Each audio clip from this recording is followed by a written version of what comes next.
خدا انسان چې په خپل مریض چې دا ولی الله چاته پختنه وکړه تو ځان څنګه ګوره مرګ درته څنګه راځي هغه ورته وای ته به وایې چې د اسمانونو په ځمکه که د مرګ د درد یوه قطره د دنیا په غرونو باندې کېښودلی شي نو ټول غرونه به ویلې کړی شي هغه به هوار شي او یا مې دا روح دا د ستنې د سوري نه وځي دومره تکلیف کې واقع یم ای د مرګ ملایکې ته چې په څومره ښایسته صورت کې د نیک عمل انسان ته راځي که هغې ته الله جنت هم ورنکړي بس دغه ستا دیدار هم ورته کافي دی ابراهیم علیه الصلاة والسلام هغه فرمایي ما چې کله وکته یو تور سړی را روان دی د سپوږمونې د اور لمبې راخیږي نو ابراهیم علیه الصلاة والسلام چې دا حالت ولید بیهوشه کله چې بیرته پوښ کې راغی جبریل امین راغی بیرته په خپل شکل کې حضرت ابراهیم علیه الصلاة والسلام سره کېناست ابراهیم علیه السلام فرمایي اوس د هغې نیک انسان په اړه چې کوم تمثیل ته کې هغه راته وکړه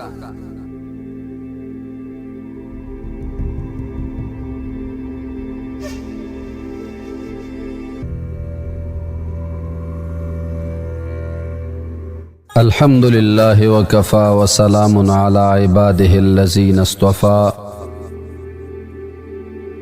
خصوصا على سيد الأولين والآخرين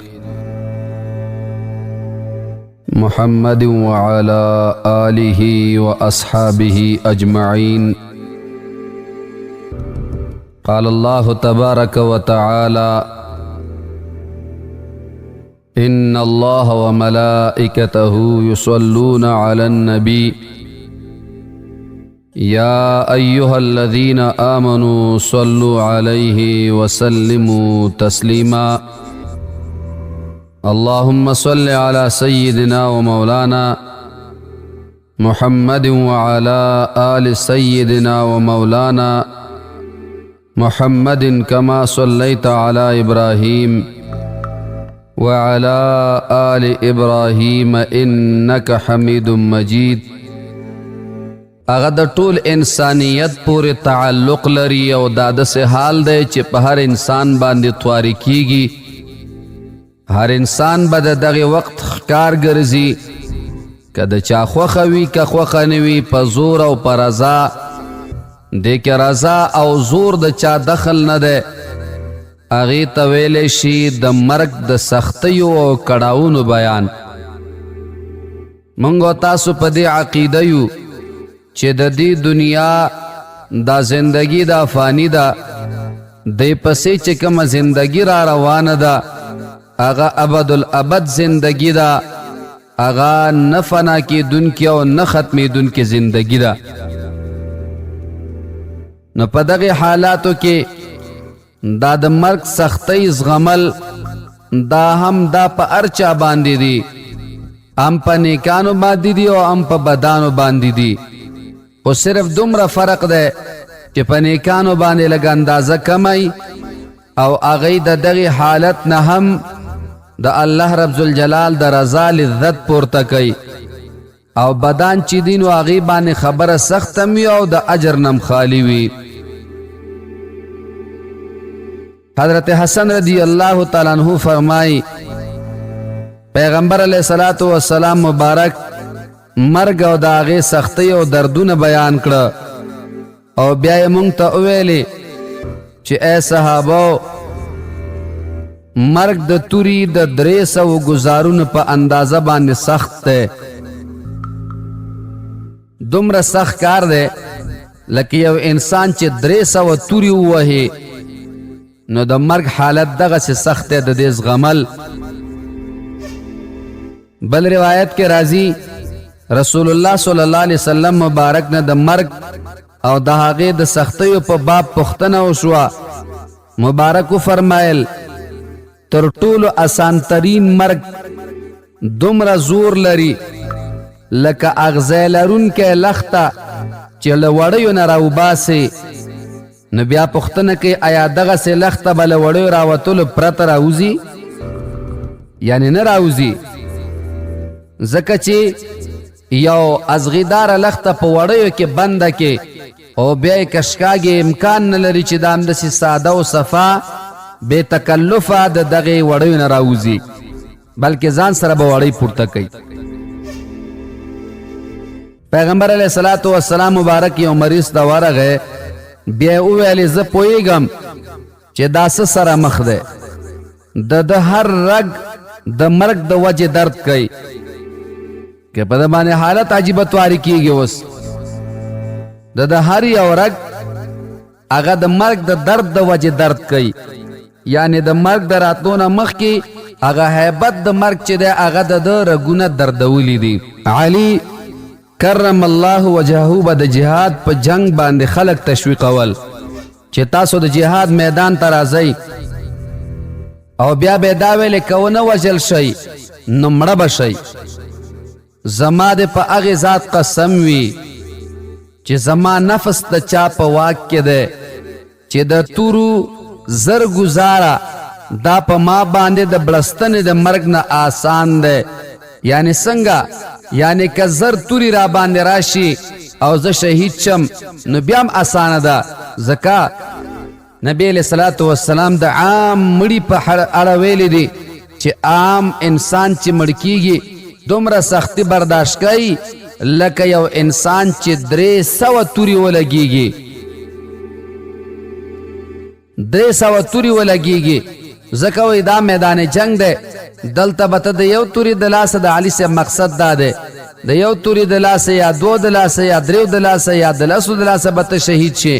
مګر په کور کې چې پروت نو د زرو تورو د 300 تورو په انداز باندې تکلیف به ته تیری، دغه زحمت به تیری، دغه خواري به تیری. نو د هغې نه وایي دا مرګ آسان دی. امام اوزاعي رحمه الله چې دا مشهور علما دي، دی وایي مړی چې تر څو د قیامت د ورځې پورې د قبر نه نوي راپورته شوی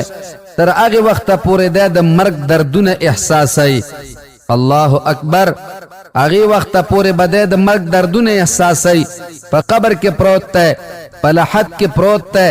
مګر دی به هم د مرګ هغه دردونه احساسوي، کم تکلیفونه چې په ده باندې راغلي اندامونه به شور او فریاد کوي. شداد ابن اوس رحمه الله فرمایي په مومن باندې په دنیا او آخرت کې تر مرګه زیات بل ویرونکی شی نشته. مرګ په اره باندې له اره کولو نه، په قینچي باندې د پرې کولو نه، او په کټوۍ کې د جوش وهلو نه هم زیات سخت دی. الله اکبر. دا څه سوی هغه مرګ چې هغه میدان جنگ کې انسان ته راشي نو هغه د په توره باندې نیم کی، په اره باندې د اره کی، په قینچي باندې د قینچي کی، او په کټوۍ کې د واچي جوش دی کی. دا غي ټول نه دا مرګ آسان دی، مګر چې انسان په یو ځای کې پروتي او ځان سره صرف غږیږي راغږیږي او بل چا فکر ورسره نه وي، په داسې انسان باندې مرګ بیا ډېر سختېږي. او بیا وایي که چېرته یو مړی د قبر نه پاسولی شي او د مرګ سختۍ د دنیا خلکو ته دغه مړی بیان کی، نو دا ژوندي انسانان به د ژوند نه هېڅ فایده وانخلي، نه به ورته خوب مزه ورکي، نه به ورته خوب مزه ورکي،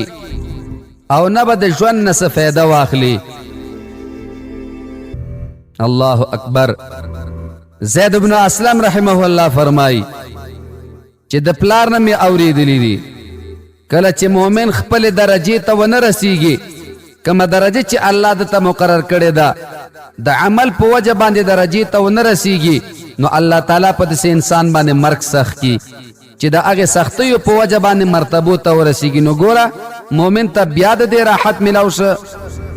لکه سختی ورکړه مګر لوی درجاتو ته ورساو.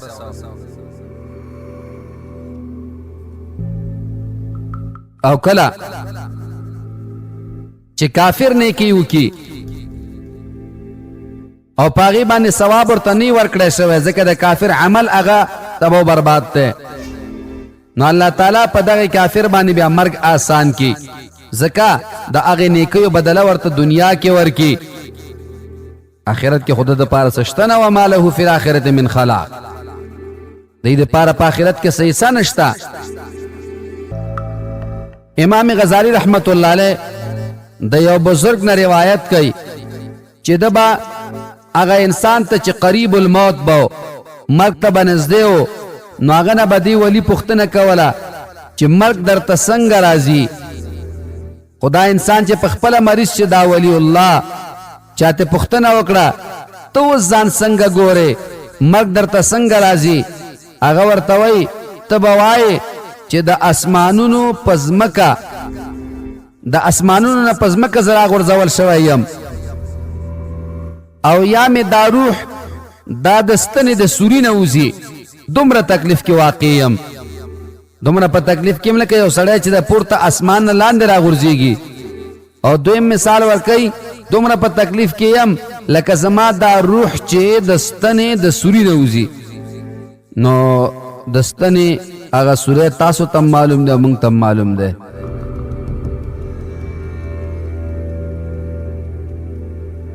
لمکحول نه روایت ته چې نبی کریم صلی الله علیه وسلم مبارک او فرمایل کچیرته د مړي د ویختانو نه یو ویخته د اسمان او زمکه په خلقو باندې کې خودلی شي نو دا ټول انسانان به مړ شي ځکه چې د مړي په هر ویخته باندې مرګ وي او کله چې قبر نه څه شی بیرون راشي نو هغه شی فنا کیږي. دومره سختی پې باندې وي چې کچیرته د مړي یو تار ویخته نو د دې وجې نه د دې مړي په هر یو ویخته کې مرګي سمانا دومره تکلیف کې دا مړی واقع وي. بل روایت کې راځي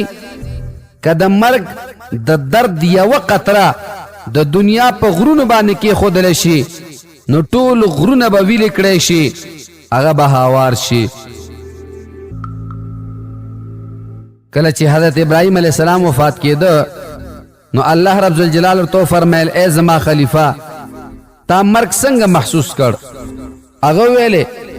ای الله ما داسې محسوس کړ لکه یو ګرم سیخ چې په لمده وړۍ کې دننه کړی شي او بیا د هغې نه وویستلی شي. نو ګورې دا امکان نه لري اول دغسې یو سیخ هغه وردننه کېږي داسې ځای ته چې هغه وړۍ وي نو هلته بیا تکلیف نه وي. خو چې کله دا ازغیداره شوه یا اور پکې بل دی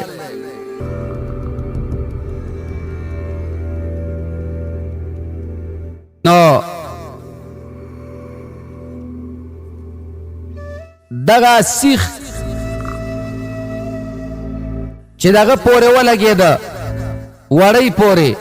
او هغه بیا کشکاږي نو دا بیا په اسانه نه وځي بلکې ځان سره وړۍ سوځي او ځان سره کشکاږي.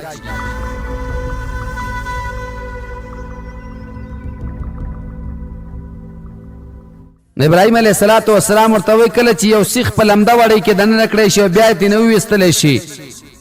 الله رب الجلال فرمایي ښه داسې دې محسوسه کړه وایي او الله رب الجلال فرمایي تا دپاره خو ما دا مرګ آسان کړی و. الله اکبر. موسی علیه السلام روح چې کله الله رب الجلال په حضور کې حاضر شه الله رب الجلال دې نه پوښتنه کوي تا مرګ څنګه محسوس کړ؟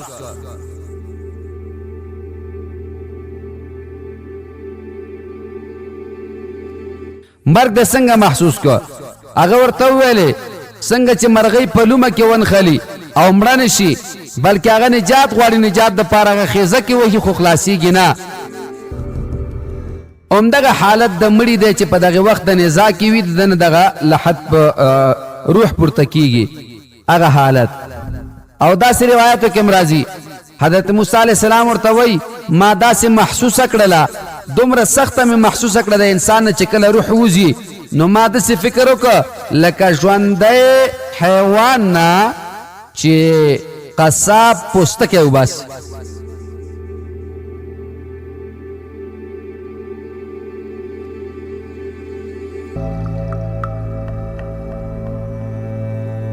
په روایت کې راځي کله چې د مرګ حالت د رسول الله مبارک راغی، بیبي مبارکه هغه یو پیالې کې اوبه اچولې دي، د هغې نه لږ اوبه راخلي، د رسول الله مبارک په تندي مبارک باندې اچوي.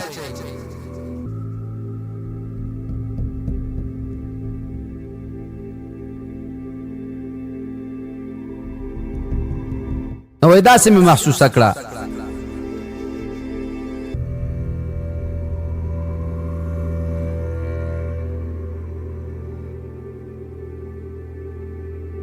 همدغسې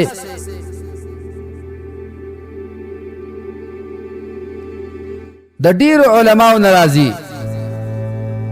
واقعات نقل کیږي، سختۍ راځي. حضرت عمر رضی الله تعالی عنہ حضرت کعب رضی الله تعالی عنہ ته ویلې موږ ته د مرګ سختۍ بیان کا. حضرت کعب رضی الله تعالی عنہ ورته فرمایل اے امیر المؤمنین، مرګ د هغې نخې په شان دی چې پکې ډېر اغزي وي او هغه د انسان په بدن کې داخل شوی وي، هر یو اغزی په هر رګ کې ننوتی وي، د هغه سړی په ډېرې سختۍ سره دغه لرګی راوباسي چې دا که مزغي لري.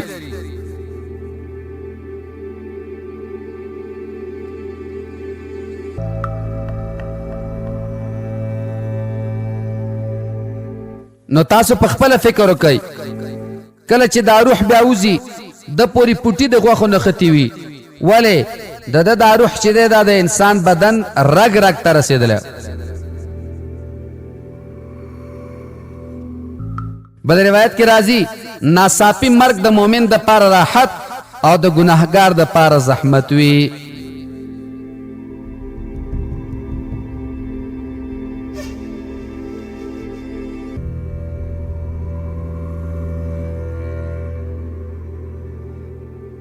نو حدیث مبارک کې د دې خبرې تنبیه او خبرداری ورکړی شوی دی چې تاسو به الله یادوئ په هر حالت کې.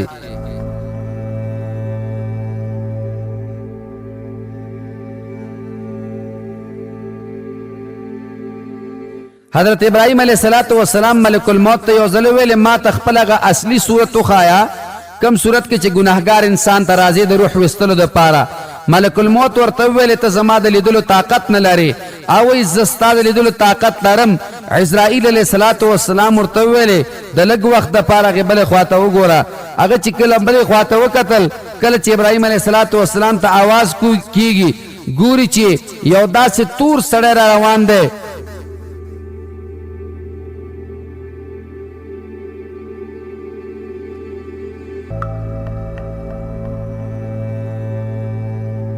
نو داسې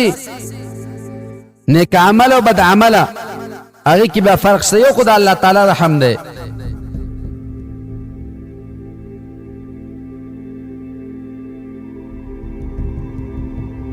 نو ابراهیم علیه السلام ملک الموت ته وایي چې زما د لیدلو طاقت شته، او ورته ویل ښه یو بلې خواته وګوره. ابراهیم علیه السلام چې اخوا وکتل، وایي ما ته وګوره. چې ویې کته،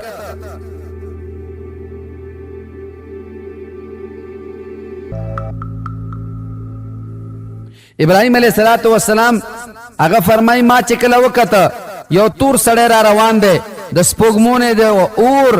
لمبې راخیږي.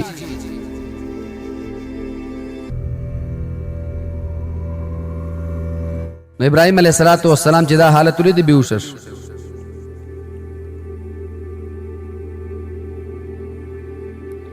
کله چې بیرته پوښ کې راغی، جبریل امین راغی بیرته په خپل شکل کې حضرت ابراهیم علیه السلام سره کېناست. ابراهیم علیه السلام فرمایي اوس د هغې نیک انسان په اړه چې کوم تمثیل ته کې هغه راته وکړه.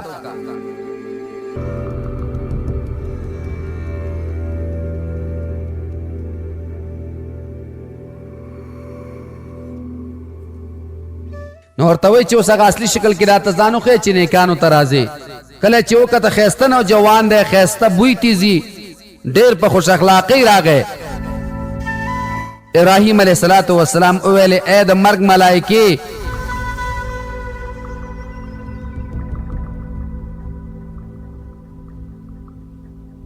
ای د مرګ ملایکې، ته چې په څومره خیسته صورت کې دی نیک عمل انسان ته راځي کاغې ته الله جنت هم ورنه کی بس دغه ستا دیدار هم ورته کافي دی.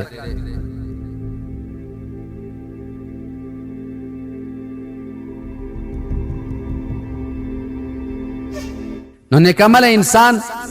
او بد عمل انسان، نیک عمل تم راځي بد عمل تم راځي، خو بد عمل داغي سره بیا ترتیب جدا ده او نیک عمل ترتیب جدا ده.